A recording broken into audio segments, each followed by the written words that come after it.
जिन्न और आदमी रात के सन्नाटे में जब पूरी बस्ती सो जाती है, अंधेरे की चादर जमीन पर बिछ जाती है और हुआ की साएं साएं दिल को दहला देती है, तो ऐसे में खौफनाक किस्से और भी ज्यादा हकीकत लगने लगते हैं। ये कहानी भी कुछ ऐसी ही है, एक आदमी और एक जिन की, जो इंसान की होश और जिन की इंतकाम पसंदी के गिरद घूमती है।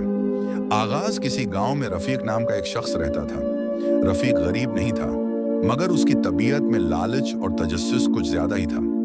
गांव के बड़े बूढ़े हमेशा कहते, बेटा, रात के सन्नाटे में वीरान जगहों पर मत जाना, वहां जिन बसते हैं। मगर रफीक हंसता और कहता, ये सब कहानियां हैं डराने के लिए, हकीकत में कुछ नहीं। लेकिन उसके दिल के एक कोने में तजस्सुस जरूर छिपा था।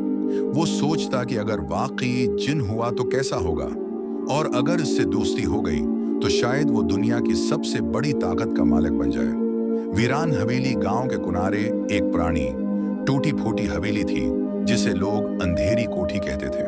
कहा जाता था कि सदियों पहले एक आमिल ने वहां किसी जिन को कैद करने की कोशिश की थी, मगर नाकाम रहा।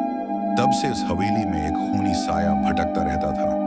एक रात जब चांद बादलों के पीछे छुप गया था और कुत्ते भी खामोश हो गए थे, रफीक ने फैसला किया कि वो इस हवेली में जाएगा।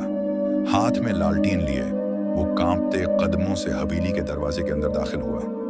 अंदर बोसीदा लकड़ी, जाले और बदबू थी, मगर सबसे खौफनाक वो खामोशी थी जो दिल पर बोझ बनकर बैठती जा रही थी। पहली झलक रफीक ने एक कमरे का दरवाजा खोला। अंदर जाते ही सर्द हवा का झोंका आया, जैसे किसी ने उसकी सांस रोक दी हो।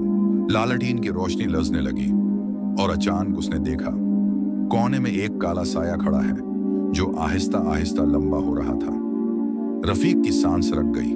वो साया हरकत करने लगा और कुछ ही देर में वो एक खौफनाक जिन की शक्ल अख्तियार कर गया। सिर सींगों की तरह टेढ़े, आंखें अंगारों की तरह दहकती हुई और कद दरख्त जितना ऊंचा। जिन ने गर्जती हुई आवाज में कहा, इंसान, तूने मेरे मस्कन में कदम क्यों रखा? रफीक डर तो गया, मगर लालच ने डर पर काबू पा लिया। वो बोला, मैं ताकत चाहता हूं, दौलत चाहता हूं। अगर तो मेरा गुलाम बन जाए तो हम दोनों फायदे में रहेंगे। जिन के चेहरे पर एक भयानक मुस्कुराहट आई, जैसे कोई शिकारी अपने शिकार को जाल में आता देख रहा हो। माहदा जिन ने कहा, मैं तेरी ख्वाहिश पूरी करूंगा, लेकिन बदले में एक शर्त है। हर पुरनौर रात जब चांद आसमान पर पूरा चमके तो मेरे लिए किसी इंसान का खून लाएगा। रफीक के बदन में सनसनी दौड़ गई, लेकिन ताकत और दौलत के लालच ने उसे बहका दिया। उसने हामी भर ली। उस दिन के बाद रफीक की जिंदगी बदल गई। उसके पास दौलत आने लगी, कारोबार चमकने लगा। गांव वाले हैरान थे कि एक आम आदमी अचानक उतना अमीर कैसे हो गया। मगर किसी को यह ना मालूम था कि इस दौलत के पीछे कितना खौफनाक राज छिपा है। खून का कर्ज रफीक हर पुरनौर रात किसी ना किसी मासूम को जिन के हवाले करता। पहले वो जानवर लाता रहा, लेकिन जिन ने कहा, मैं इंसान का खून चाहता हूं, जानवर नहीं। रफ्ता रफ्ता गांव में लोग गम होने लगे। कभी कोई मुसाफिर लापता होता, कभी कोई चरवाहा। लोग खौफजदा हो गए, मगर रफीक की दौलत और ताकत बढ़ती रही। इंजाम करीब कुछ सालों बाद रफीक का जमीर जागने लगा। हर रात वो डरावने ख्वाब देखता, लाशों की चीखें, खून की नदियां, और वो जिन जो उसे घूरता रहता। रफीक ने फैसला किया कि वो ये सब खत्म करेगा। वो एक बुजुर्ग आलम के पास गया और सारी हकीकत बता दी। आलम ने कहा, बेटा, तूने बहुत बड़ा गुनाह किया है। जिनके साथ मुआहदा इंसान के लिए बर्बादी है। अब सिर्फ तौबा ही तुझे बचा सकती है। कुल रात तो उस हवेली में जा, कुरान की आयत पढ़ और उसके जाल को तोड़। आखिरी रात चांद पूरा था, आसमान पर डरावनी रोशनी फैली हुई थी। रफीक लालटीन के बजाय कुरान की आयत लेकर हवेली गया। जिन पहले ही उसका इंतजार कर रहा था। उस बार वो और भी खौफनाक लग रहा था। उसने गुर्ज कर कहा, इंसान, आज का खून कहाँ है? रफीक ने कांपते हुए कुरान खोला और तलावत शुरू कर दी। जोनी आयत की आवाज फजा में गूंजी। जिन ने चीख मार दी। उसकी आंखों से आग बरसने लगी, उसका वजूद लरजने लगा।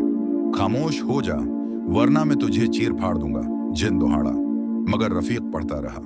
हवेली की दीवारें हिलने लगीं, खिड़कियां टूटने लगीं और एक जोरदार धमाके के साथ जिनकी खौफनाक चीख सुनाई दी और फिर सुकौत। इंजाम सुबह जब गांव वाले हवेली पहुंचे तो वहां रफीक की जली हुई लाश मिली और कुरान का नुस्खा उसके सीने पर रखा हुआ था। कहते हैं इस दिन के बाद वो जिन दोबारा कभी नजर नहीं आया। लेकिन लोग आज भी अंधेरी कोठी के करीब जाने से डरते हैं, क्योंकि रात के सुनाटे में कभी कभी एक खौफनाक हंसी सुनाई देती है, जैसे कोई अब भी वहां कैद हो और आजाद होने का इंतजार कर रहा हो। ये कहानी हमें ये सबक देती है कि लालच इंसान को हमेशा बर्बाद करता है, और जिन हो या कोई और ताकत, अल्लाह के कलाम के आगे सब कमजोर हैं। ये कहानी अगर आप लोगों को अच्छी लगे तो सब्सक्राइब और शेयर लाजमी करें। शुक्रिया।